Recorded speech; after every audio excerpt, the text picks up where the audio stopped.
राष्ट्रपति चुनाव को लेकर झारखंड की सियासत इन दिनों बेहद गतिविधियों के दौर से गुजर रही है। द्रौपदी मुर्मू का नाम सामने आने के बाद झारखंड की सत्ताधारी पार्टी जेएमएम भी पसोपेश में पड़ गई है। इस बीच झामुमो के कार्यकारी अध्यक्ष और मुख्यमंत्री हेमंत सोरेन ने पिछले दिनों केंद्रीय गृह मंत्री अमित शाह से मुलाकात की है और कहीं न कहीं इस मुलाकात को इस चुनाव से जोड़कर देखा जा रहा है।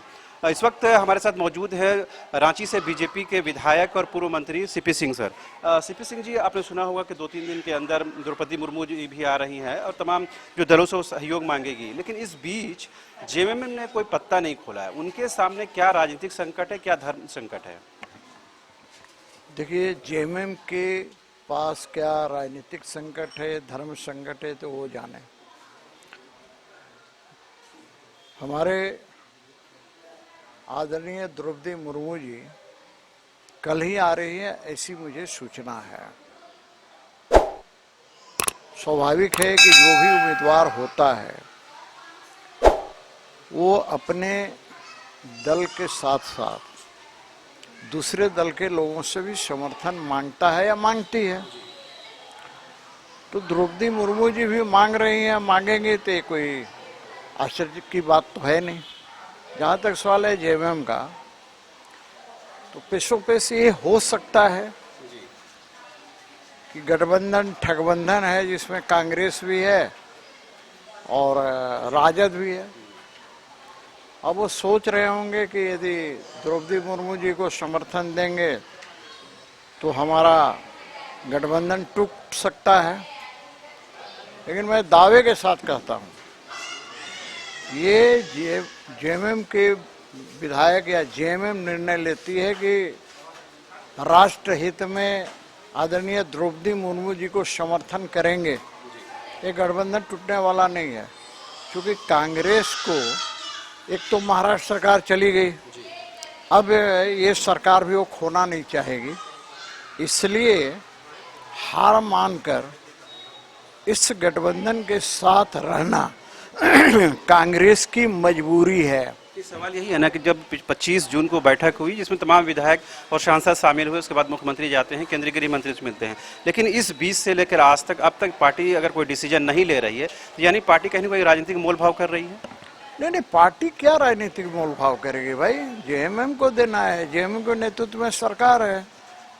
और तो एक दिन पहले भी तो निर्णय ले सकती है। चुनाव के एक दिन 18 जुलाई को यदि चुनाव है तो एक दिन पहले भी निर्णय ले सकती है, या निर्णय मीडिया में नहीं लाकर अपने विधायकों को निर्देश भी दे सकती है कि किनको वोट देना है। इसलिए कोई बड़ी बात नहीं है। यहाँ तो दिक्कत कांग्रेसियों को होना है, क्योंकि कांग्रेसी देख रहे हैं कि धीरे धीरे कांग्रेस मुक्त भारत हो रहा है, तो यहाँ भी सत्ता चली जाएगी। सत्ता की जो मलाई, जो रसवादन कर रहे हैं, वो चली जाएगी। तो यही डर है ना, जो महाराष्ट्र में जो घटना घटी उसके बाद झारखंड के राजनीतिक गलियारों में चर्चा है कि हो सकता है कि नेक्स्ट नंबर, जैसा कि शुभेंदु अधिकारी बोल चुके हैं, संजय राउत बोल चुके हैं कि अब सोरेन परिवार पर हमला कहीं ना कहीं होगा, तो उस डर भय का कहीं ना कहीं लाभ तो नहीं लिया जाएगा? नहीं, देखिए, एक बात मैं बता रहा हूँ।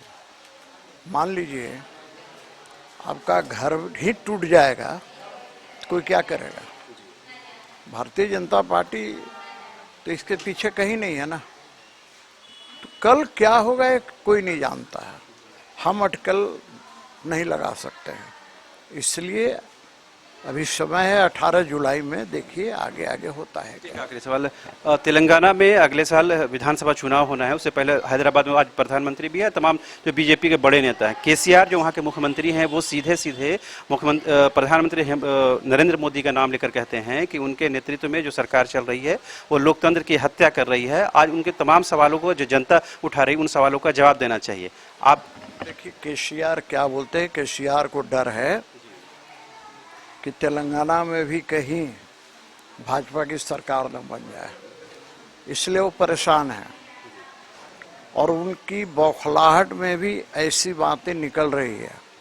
देश के अंदर मजबूत सरकार है, यशस्वी प्रधानमंत्री नरेंद्र मोदी जी के नेतृत्व में ये जो सरकार चल रही है, ऐसी सरकार 70 साल में नहीं आई।